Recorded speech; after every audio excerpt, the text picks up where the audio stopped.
কবর বাধাই করব, প্রতি সপ্তাহে হুজুর দিয়ে দোয়া করাবো, আমরা নিজেরা প্রত্যেক মাসে খতম করে কোরআন তেলাওয়াত করব।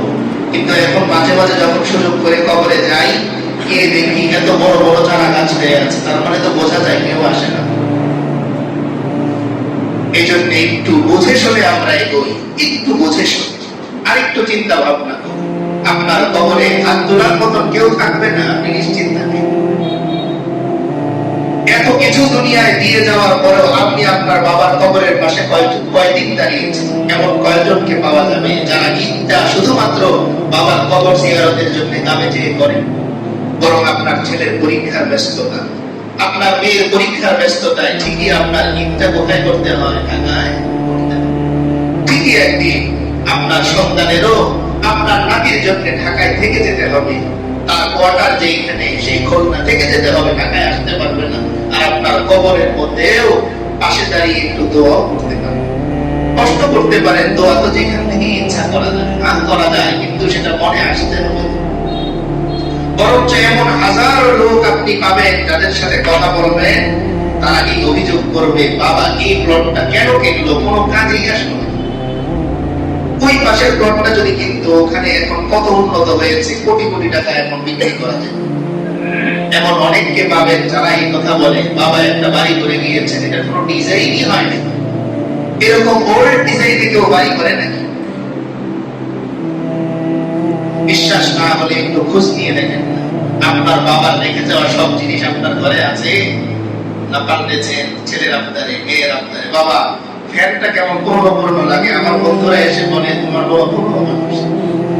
তাই ছেলের আপনার রাখতে যে আপনার বাবার রেখে যাওয়া ফ্যানটা আপনি পরিবর্তন করেছেন, আপনার ছেলেও একদিন পরিবর্তন করবে। এটা যদি আপনি বুঝে যান, তাহলে আপনার আমল করা সহজ। আমরা এখনো পর্যন্ত বুঝি নাই, ধোকার মধ্যে আছি। তাই আল্লাহ নিজে কোরআনের মধ্যে বলতেছেন, বান্দা দুনিয়ার জিন্দেগিটা একটা ধোঁকা, ধোঁকায় স্বপ্নের মতো। তুমি দেখতেছো সব তোমার পক্ষে, একজনও তোমার পক্ষে। যদি আমার পক্ষেই থাকতো, তাহলে ঈদের দিন কোরবানির গোশত বানানো দেরি হলে আমার স্ত্রী আমার সাথে রাগ করবে কেন? তার খুশির জন্যই তো গরুটা আমি একটু বেশি দাম দিয়ে কিনলাম। পাঁচজনে মিলে কোরবানি দেওয়ার কথা, কিন্তু স্ত্রীর কথা, একা কোরবানি দিবেন, তাই 20,000 লোন নিয়ে পরে আমি গরু কিনলাম। আর সেই স্ত্রী গোশত বানানো দেরি নিয়ে, ওটাতে আমার কি অবদান? কষাই দেরি করতেছে, কিন্তু রাগ কার সাথে? আমার সাথে। আমার ছেলে যদি আমার পক্ষেরই হতো, তাহলে সে পার্টি করার জন্য 1,000 টাকা চাওয়ার পর আমি দিলাম না, 2 দিন আমার সাথে কথা বলে না। ও ভাই, আপনি কি মনে করেন মৃত্যুর পরে আপনার সাথে কথা বলার জন্য আপনার ছেলে অপেক্ষা করবে? করবে না। এই জন্য আমরা ধোকার মধ্যে আছি, ধোকা থেকে একটু বের হয়ে আসি। অন্তত এই 5 ওয়াক্ত নামাজ দিল দিয়ে ফিকির করি, মরে যাবো কিন্তু নামাজ আমি ছাড়ব না। আল্লাহ তাআলা আমাদের সকলকে তৌফিক দান করেন। যেই হোক, যে আয়াত থেকে তেলাওয়াত করেছি, এই আয়াত থেকে আল্লাহ তাআলা হযরত তাউদ এবং জালুত, তালুত এবং জালুত, বনি ইসরাইলের প্রথম বাদশা, বনি ইসরাইলের প্রথম আল্লাহর পক্ষ থেকে নিযুক্ত যে বাদশা, সেই বাদশার নাম হচ্ছে তালুত। কি নাম? তালুত, তালুত। হযরত মুসা আলাইহিস সালামের ইন্তেকালের প্রায় 300 থেকে 350 বছর পর বনি ইসরাইলের নবী হলেন হযরত শামুয়েল আলাইহিস সালাম। কি নাম ওনার? শামুয়েল আলাইহিস সালাম। এদিক দিয়ে বনি ইসরাইল ফিলিস্তিনে অনেক বেশি অত্যাচারিত হতে লাগলো। অন্যান্য যারা অগ্নি পূজারী আছে, এরপর ইহুদিদের মধ্যে একটা চক্রান্তকারী দল, যারা হাত মিলিয়েছিল ওই পূজকদের সাথে, তারা মিলে তাদেরকে খুব অত্যাচার চালাচ্ছিল। তো তারা হযরত শামুয়েল আলাইহিস সালামের কাছে যে আবদার জানালো যে আপনি আমাদেরকে একজন বাদশা নিযুক্ত করে দেন। কারণ কি? কারণ হিসেবে ওনারা বললেন যে আমরা ওই বাদশার আন্ডারে থেকে আমাদের উপর জুলুমকারী সেই জালুত বাহিনী, যে বাদশা, ওনার নাম হচ্ছে কি? জালুত। সে ছিল অত্যাচারী। এই জালুতের বিরুদ্ধে আমরা আল্লাহর সন্তুষ্টির জন্য লড়াই করব। লড়াইটা হবে তার জন্য, আল্লাহর সন্তুষ্টির জন্য। হযরত শামুয়েল আলাইহিস সালাম তখন তাদেরকে বললেন যে আমি যদি আল্লাহর কাছ থেকে দোয়া করি, নবী হিসেবে আল্লাহ তাআলা আমার দোয়া কবুল করবেন, কিন্তু প্রশ্ন হচ্ছে আল্লাহ যাকে বাদশা হিসেবে নিযুক্ত করবেন তাকে তোমরা মানতে পারবে কি? বনি ইসরাইলের নেতৃস্থানীয় লোক যারা আছে, তারা বলল হ্যাঁ আমরা মানব। এরপরে সামুয়েল আলাইহিস সালাম আল্লাহ তাআলার দরবারে দোয়া করলেন যে আল্লাহ, বনি ইসরাইলের জন্য আপনি একজন বাদশা নিযুক্ত করে দিন। আল্লাহ তাআলা দোয়া কবুল করলেন। এবার সেই দোয়ার ফসল হিসেবে তালুতকে আল্লাহ তাআলা বাদশা হিসেবে কি করলেন? বনি ইসরাইলের নিযুক্ত করলেন। এখন ওই যে নবী আগেই বলেছিলেন যে আমি যদি তোমাদের জন্য আল্লাহর কাছে বাদশা নিয়োগের দোয়া করি তো বাদশা আল্লাহ নিয়োগ দিবেন, ঠিক কিন্তু তোমরা মানবে কিনা? সেই কথাই হলো যে তারা এখন মানতে চাচ্ছে।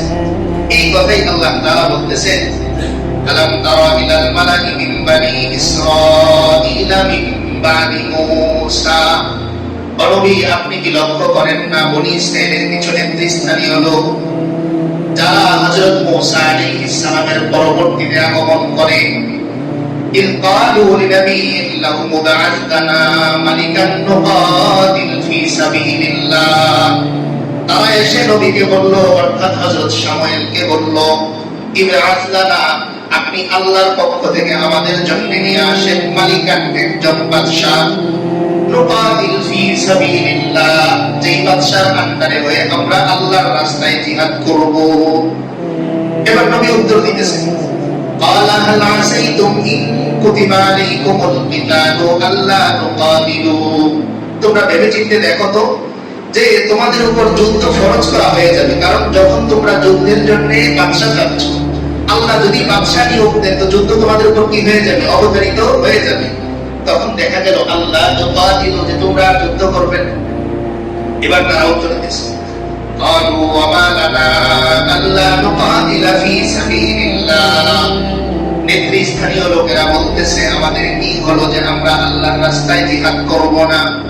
ওয়া ক্বাদ উখরিজনা মিন দিয়ারিনা ওয়া আবনাইনা, অথচ আমাদেরকে আমাদের ঘর বাড়ি থেকে, আমাদের সন্তানাদি থেকে আমাদেরকে বের করে দেয়া হয়েছে। তাহলে তারা বাদশা চাওয়ার পেছনে দ্বিতীয় কারণ কি বললো? যে আমরা আমাদের ঘর থেকে বের করে দেয়া হয়েছে, আমাদেরকে আমাদের সন্তানাদিদেরকে বের করে দেয়া হয়েছে। তো এটার প্রতিশোধ নেওয়ার জন্য সন্তুষ্টি আল্লাহ থাকবে, কিন্তু মূল বিষয়টা হচ্ছে কি, প্রতিশোধ নেওয়ার জন্য একজন বাদশা কি করেন আল্লাহর পক্ষ থেকে। ফালাম্মা কুতিবা আলাইহিমুল কিতালু তাওয়াল্লাউ ইল্লা কালিলাম মিনহুম।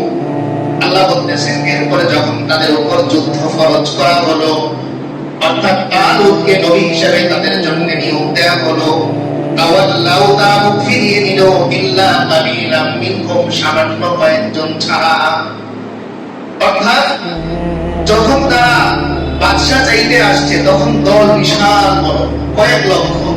এবার যখন আল্লাহ বাদশা নিয়োগ দিয়েছেন আর বাস্তবেই তাদের উপর যুদ্ধ ফরজ হয়ে গেল, এখন সংখ্যায় কয়েকজন, এখন আর পাওয়া যায় না। অর্থাৎ বিষয়টা কেমন দাঁড়ালো? যে ওয়াজ শোনার জন্য কয়েক লক্ষ আসলো, কিন্তু নামাজ পড়ার জন্য 300। ওয়াজ শোনার জন্য কয়শো? কয়েক লক্ষ, আর নামাজের সময় 300। অর্থাৎ যেই মসজিদে মাহফিল হচ্ছে, রাতে ওই মাহফিলের শ্রোতার সংখ্যা ছিল কয়েক হাজার, কিন্তু ফজরের সময় ইমাম সাহেব, মুয়াজ্জিন সাহেব আর কমিটির কয়েকজন, আর বাকিরা নেই। বিষয়টা এরকম।